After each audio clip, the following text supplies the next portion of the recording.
Hey everyone, a wonderful evening, wonderful lunch, wonderful morning. I don't know where you're coming in from.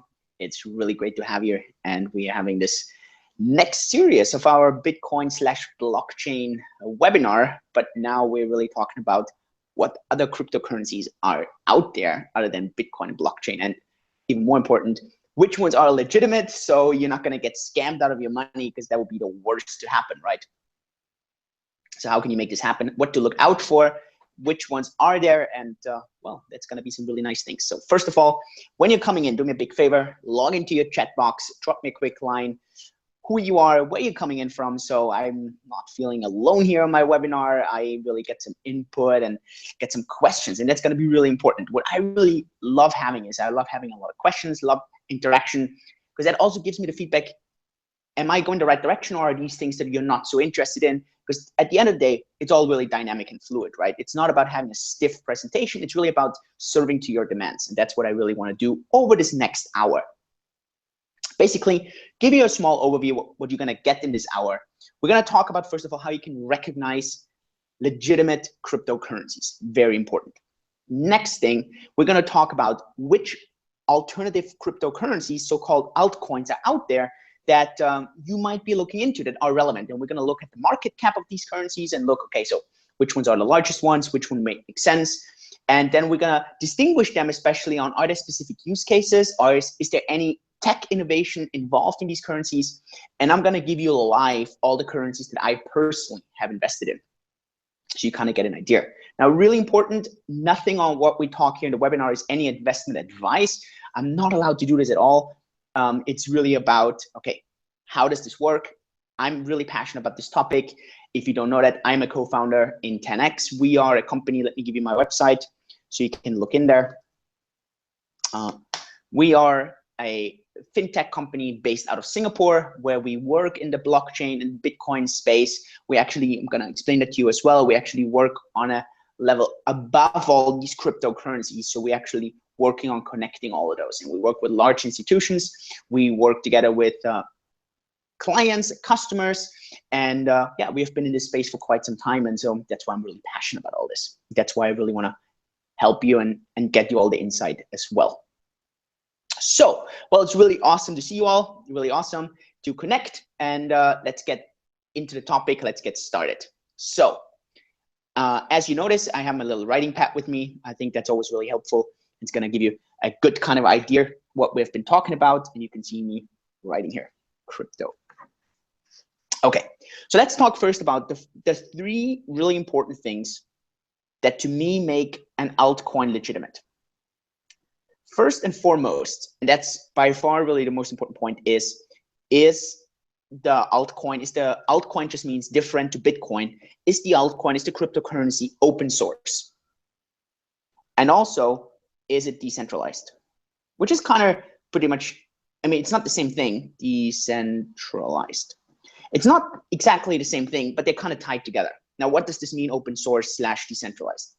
If you don't know the source, if you don't understand the code, and it's not about that you have to understand it, but people have to be able to understand it. So you might not be a tech person. I'm neither, but for example, I have co-founders and I have really good friends who are excellent with tech. And so they can read the code and they can understand, okay, this makes sense, or does it not make sense? It's also really important for other exchanges like Kraken that we talked about, or Coinbase, so they can look into the code and can say, it makes sense to list that coin on our exchange, yes or not. If they can't read the code, it's kind of like a black box. You're kind of risking too much, and then it's really, really dangerous. A lot of scams out there are not decentralized. They're not open source. Meaning decentralized, anyone who can actually code and write the program for something can create a platform so they can access this coin or this token. So on Bitcoin, it doesn't matter if you use, for example, our wallet in Android, the Bitcoin, the 1-bit 10x wallet, or you can also use, for example, the Brad wallet, or you can use a totally different wallet. You can use all these wallets, and that's only possible because we can read the Bitcoin code, we can access it, and it's open source and decentralized. So that's going to be really, really a key feature. Hey, Steve, really nice to have you on. Are you coming in from the UK? That's great to have you here. Awesome. So first one, open source, decentralized. That's really, really key. The second one is, where do the coins come from? Where do the tokens come from? That's a really important question. There's 3 options. The first one would be really great, so that's why I give it triple plus. The second option is okay, it's good, it's a double plus, and the last one is kind of okay, but it's not as good as the other ones. And I'm going to talk about a really, really bad one, and that's mostly a scammy one. So the triple plus is if there's mining, right? Mining. So just like in Bitcoin, mining basically means everyone has a fair chance to get the coins out of this system. So if you look at Bitcoin, even Satoshi, the group or the person, whoever this was, had to mine the first Bitcoin. So it was not given to them. They had to participate in the lottery of mining. And so it's a really fair system. And you and me today could, in theory, start mining if we wanted to. Now, remember, here's a really important caveat. The mining itself is a very unprofitable business. And I would say 99.9% of the companies who are involved in mining, who are cloud miners and so on, they are 99.9% scams who try to rip you off your money. So I would not participate in the mining. It's a very low margin business.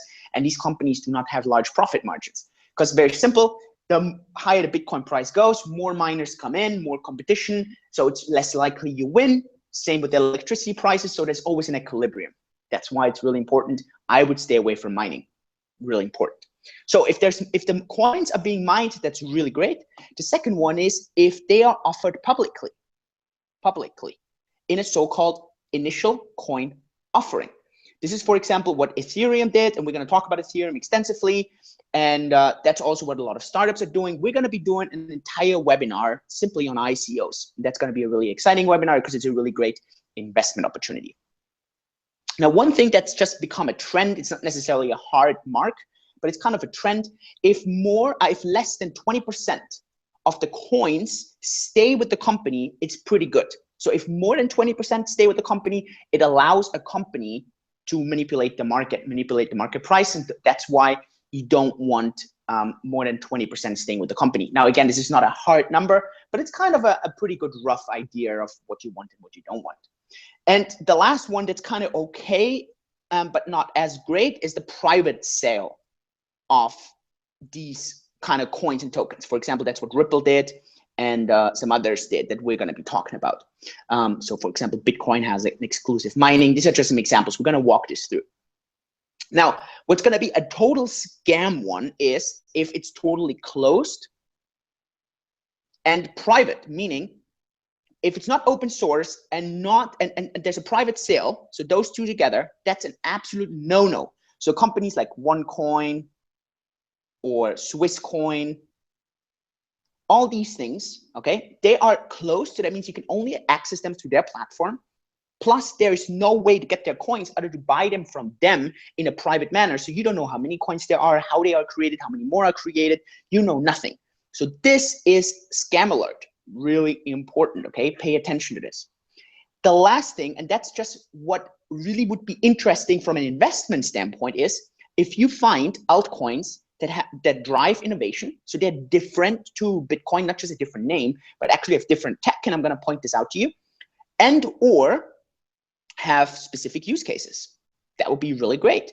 So if they have special use cases, that would be really awesome. And the reason I put this into brackets is because even though it's a really great criteria, it's still only relevant for investing, because that doesn't make an cryptocurrency legit or not legit just because they either have innovation or they don't have innovation. That's going to be really, really important. One question that I get a lot with investing is, how do these altcoins, so altcoins, anything different to Bitcoin, how do they move in relation to Bitcoin? Well, they move synchronized to Bitcoin. However, they move a lot stronger up and a lot stronger down than Bitcoin. So if Bitcoin goes up a little, the altcoins move up higher, a lot higher. If they move down, altcoins move down faster. Now, one thing that I always thought, however, it's not the case. It might change at some point, but at the moment, this has been very this has been true all the time, is even if Bitcoin goes down because there's negative news about Bitcoin, the altcoins still go down. So I always thought, okay, people are going to move their money out of Bitcoin, they move it into another altcoin, but they're not. So either they're drawing it out of the environment or they're putting it into the environment. If money moves into the environment, more money generally moves into Bitcoin. Now, I understand there are always markets up and down. So for example, we're going to look at the market cap of some coins today, and you will see the daily fluctuation. You will see that, for example, on an individual day, Dash goes up by 10% or Ethereum goes up by 5%, but Bitcoin might have moved down by, I don't know, 0.25%. Yeah, these are short-term kind of fluctuations, and that happens. But if we talk on a weekly or monthly basis, you will see this trend all the time, and it's going to be really, really important for you to understand. Great. So I'm going to show that to you, and that's a really good sign as well. If you actually see your coin that you're looking at, because that's a question I also get a lot. Hey, I have this coin. How is this coin doing? Is this legit? Is this not legit? One very easy way to do is you go to coinmarket.com. This is the link. I'm going to post it into your webinar. So that's coinmarket.com, coinmarketcap.com. And you can scroll up and down and you see the coins based on their so-called market cap. So market cap is how much money is invested in that coin. If you add this all together, you will see that there's around 22 to 23 billion US at the moment, with a B, invested into the entire cryptocurrency space. Now you can also see that most of this is in Bitcoin, Ethereum, and Ethereum Classic. And what's the difference of those? We're going to talk about, because very interesting feature. And so here's the point why I'm making this. Scroll down and you go down to the 100th largest coin, right? I mean, these are the top 100 coins. You see the market cap here is only $1 million US. So let's face it, if your coin is not on there, it's either not even, it doesn't even exist, or it's so freaking scary, risky that it's not worth being on there. Well, chances are it's a scam, and that's why it's not listed on there, because it's not, people can't look into it. So it's hidden, so it's dangerous. It's not open source, it's not decentralized, and that's why they don't want to have it on there, because it's really risky. Here you can see the volume that's being traded in equivalent to US. So you can see, okay, the more volume is being traded, the more liquid it is. So you can see, for example, Bitcoin, there's almost 250 million US traded a day, which is quite a lot if you think about it. And then you see the daily change here, and you can see the 7-day graph. That always gives you a really good idea. So you can see here, Ethereum, whoa, going really well. Bitcoin has been in a downtrend. Why? Because of the ETF who didn't authorize the latest Bitcoin ETF. Doesn't really matter, not a big deal. And there's more coming. There's there's more offers from other companies. The Winklevoss brothers are going to try to get theirs on as well. There's a lot of opportunities, so I wouldn't really sweat about that. Yeah, you can see here Monero really went up today a lot. We're going to talk about all these. Actually, we're going to be talking about the first 10 to 11 different types of cryptocurrencies. I mean, there's so many. There's 100 on here.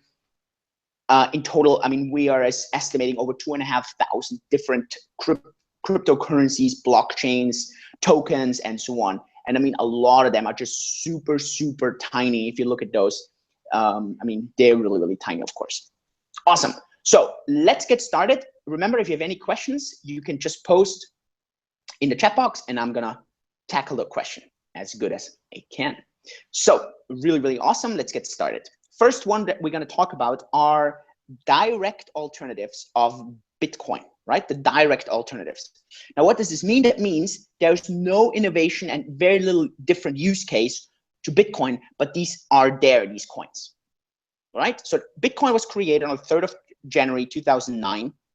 The paper was released by Satoshi in 2008, but it wasn't until 3rd of January until the first transaction occurred. Okay, so in Bitcoin, it's very simple. The reason I'm going to show this here is because there's one small advantage if you're using Dash, which one we're going to use at the very end, explain, is in Bitcoin, you have an address and you send the Bitcoin to another address. So even though these addresses, sorry, this is why, even those addresses are anonymous, everyone, and for the entire history of Bitcoin, people will be able to trace back who, at least what address, sent Bitcoin to which other address. Very straightforward, right? And you will see in Dash, this is a bit different. Now, in 2012, this was when the first altcoin came out, and that was Litecoin. Litecoin is all about being 4 times faster. There are 4 times more coins out of this. Now, remember, in Bitcoin, it takes around 10 minutes for a block. Litecoin obviously takes 2.5. There's 21 million Bitcoins. Here, there's going to be 84 million, and so on. Honestly, guys, Litecoin, not really interesting from a use case perspective. I have no money in Litecoin because I just don't think it's any relevant. Of course, that's my total personal opinion. And let's see how Litecoin is going to perform over the next years. Personally, I think a lot of money is going to go out of Litecoin. It's going to go into other options because there's no real reason for Litecoin to be there other than they are there. But people are going to use it less and less. So then we look at another one that's 2013. That's Dogecoin. Now, the only reason I'm bringing up Dogecoin is because it reminds people of a dog, right? And so that's why no one wants this coin to die. Otherwise, the coin would be gone already. The market cap is so far down, but it reminds people of a dog. And so they're like, oh, no one wants this thing to die. And whenever it starts dying, people start buying into the coin again just to keep it alive. That's the only reason I'm kind of bringing this up. Again, Bitcoin, yes, I'm invested in Bitcoin. I'm not in Litecoin, not in Dogecoin. And another one that came out in 2014, originally branded as Coin, is Dash. Dash is a really interesting one from that perspective. Yes, it is a hard fork from Bitcoin, so that means it just got split off from there. But at the end of the day, it has a little bit of new stuff in there. And I'm going to talk about some new stuff. First of all, it has something called a pool, and that's why it's called Coin originally, which means there's a pool that whenever you send these Dash to someone, it goes into a dark pool, and from there, it goes out to a new address.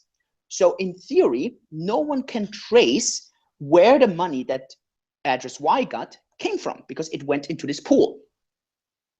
The way this works is that around 40% of all the Dash have to be stored in there by so-called supernodes. So these are supernodes. And they store these Dash so that at the end, you can have these anonymous transactions. So only 60% are actually being able to be exchanged. Now, one thing that Dash is really, really good in is marketing. And that's especially because of their strategy, but also of I don't want to say star investor, but someone who's very well known in the cryptocurrency space, and that's Roger Ver.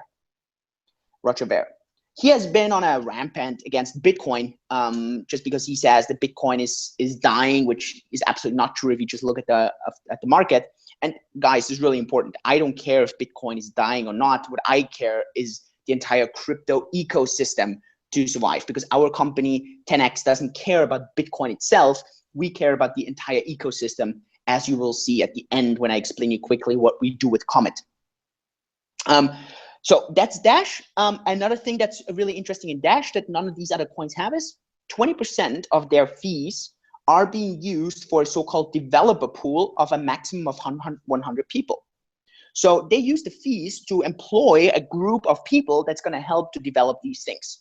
So if you're interested to invest in Dash, and I have a little bit invested in there, and I'm going to explain you how you can buy this.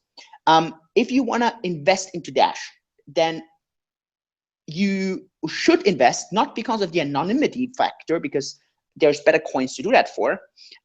You should do this either because you trust this Roger Ver and you think, okay, if this guy is investing heavily in this, okay, there must be something behind that, and that's why I'm investing, so you're totally following someone else. Or because you believe that these developers that always get a small cut from all the fees, they're going to do a great job of developing Dash and making it run really, really well. So this would be the only reason. Now here, full transparency, I own a little bit of Dash. I'm not really heavily invested because I just don't think it makes a lot of sense. But at the end of the day, it's just a split off of Bitcoin. But there are some extra features to it, as you can see here. And who knows? I mean, look, if there's one guy investing really heavily, I don't think he's throwing his money away. I think he knows something, or he hopes for something. And I'm interested to ride that wave a little bit, but not too heavily. So how can you get all these altcoins? Well, there's different ways. Either you do it on an exchange.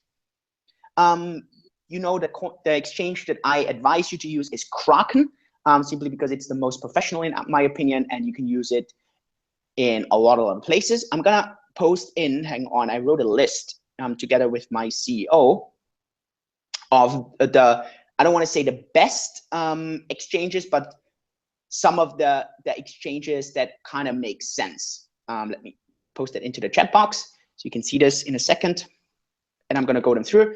So you see in the US, there's the GDAX, which is Coinbase. Then you have Gemini, which is from the Winklevoss brothers. You have Polo, which is quite risky because there are regulations, but Polo really has a lot of the new coins listed. So if you want to get some of the coins that are not listed anywhere else, you want to use Polo because it's quite a good one. Shapeshift, and that's a really good one. It's like an exchange, such like an instant exchange, electronic.